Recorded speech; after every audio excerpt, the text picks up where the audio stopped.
مصر کے بادشاہ فرعون نے ایک خواب دیکھا کہ شام کی طرف سے آگ آئی اور آگ نے تمام مصریوں کے گھروں کو جلا ڈالا۔ نجومیوں نے بتایا کہ بنی اسرائیل میں ایک بچہ پیدا ہوگا جو فرعون کی بادشاہت کو ختم کرے گا۔ وہ بچہ کون تھا اور اس نے فرعون کی بادشاہت کا خاتمہ کر کے مصر کی تاریخ کو کیسے بدلا؟ اس ویڈیو میں ہم فرعون کے خواب اور پراسرار بچے کے بارے میں جانیں گے۔ فرعون خدائی کا دعوے دار اور ظالم بادشاہ تھا۔ اس نے بنی اسرائیل کو اپنا غلام بنا رکھا تھا کیونکہ بنی اسرائیل نے اس کو خدا ماننے سے انکار کر دیا تھا۔ اسی وجہ سے بادشاہ اور اس کے حواری ان پر ظلم و ستم کے پہاڑ ڈھاتے، اور جب فرعون نے اپنا خواب نجومیوں کو بتایا کہ بنی اسرائیل میں ایک بچہ پیدا ہوگا جس کے ہاتھوں اہل مصر کی ہلاکت ہوگی، لہذا اس خواب کے بعد خوف زدہ ہو گیا اور حکم جاری کر دیا کہ بنی اسرائیل میں پیدا ہونے والے تمام لڑکے قتل کر دیے جائیں، اور اس حکم کے مطابق سپاہیوں نے ہر ممکن قدم اٹھایا، لیکن اللہ کے فیصلے اٹل ہوتے ہیں۔ دیکھتے ہی دیکھتے بنی اسرائیل کے ہزاروں بچے ذبح کر دیے گئے۔ پھر ایک وقت آیا کہ جب قبطی سرداروں نے فرعون سے کہا کہ اگر بنی اسرائیل کے لڑکوں کا اسی طرح سے قتل عام ہوتا رہا تو ہمیں آئندہ خدمت گار ملنا مشکل ہو جائیں گے۔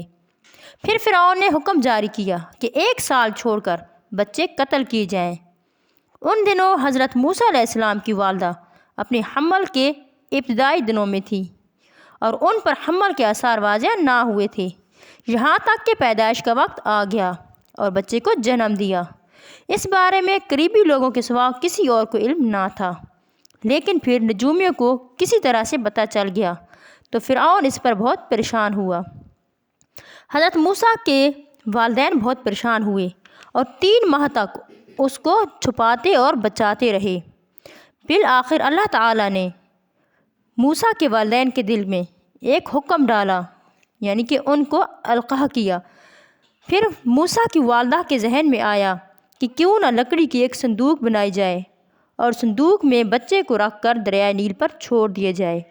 چنانچہ اس نے ایسا ہی کیا اور صندوق دریائے نیل میں چھوڑ دیا۔ دریائے نیل میں بہتا ہوا صندوق کنارے پہ آ گیا جہاں پہ فرعون کی بیوی اور اس کی خدمت گاریں لطف اندوز ہو رہی تھیں۔ صندوق کو دیکھ کر فرعون کی بیوی نے حکم دیا کہ صندوق لایا جائے۔ اس کی خدمت گزاریں صندوق کو لے گئیں۔ صندوق کھولا گیا تو اس میں ایک ننھا منھا سا بچہ جو کہ انگلی چوس رہا تھا سویا ہوا تھا۔ یہ دیکھ کر فرعون کی بیوی کی ممتا جاگ اٹھی اور اس نے سوچا کہ یہ بچہ میں گھر لے جاؤں گی، چنانچہ بچے کو گھر لے گئی۔ وہاں پر محل میں کچھ لوگوں نے خدشہ ظاہر کیا کہ ممکن ہے کہ یہی بچہ بڑا ہو کر فرعون کی سلطنت کو ختم کر دے، اور خود فرعون نے بھی یہ خدشہ ظاہر کیا، لیکن فرعون کی بیوی نے کہا کہ ممکن ہے کہ یہ بچہ سلطنت کو ختم کرنے کا سبب نہ بنے۔ پھر فرعون نے کہا کہ ٹھیک ہے، تم اس کو رکھ لو، لیکن یہ تمہاری آنکھوں کی ٹھنڈک ہے، میری آنکھوں کی ٹھنڈک نہیں ہے۔ اس طرح سے وہ بچہ یعنی کہ حضرت موسیٰ علیہ السلام اسی سلطنت، اسی محل میں بڑا ہوا اور پھر بڑا ہو کر فرعون کی بادشاہت کو ختم کر دیا۔ اور وہ وقت آن پڑا کہ جب مصر اور بنی اسرائیل کے درمیان جنگ ہوئی، اور حضرت موسیٰ علیہ السلام بنی اسرائیل کو لے کر جب دریا میں پہنچے اور اپنا اسہ پھینکا تو اس دریا میں راستہ بن گیا جس میں سے حضرت موسیٰ علیہ السلام اور ان کی قوم بنی اسرائیل بآسانی گزر گئی۔ اور جب فرعون اور اس کی فوج گزرنے لگی تو اللہ تعالیٰ نے حکم دیا کہ وہ اسہ اٹھا لو۔ حضرت موسیٰ علیہ السلام نے جو ہی وہ اسہ اٹھایا تو دریا آپس میں مل گیا اور یوں فرعون اور اس کی فوج وہیں پر غرق ہو گئی۔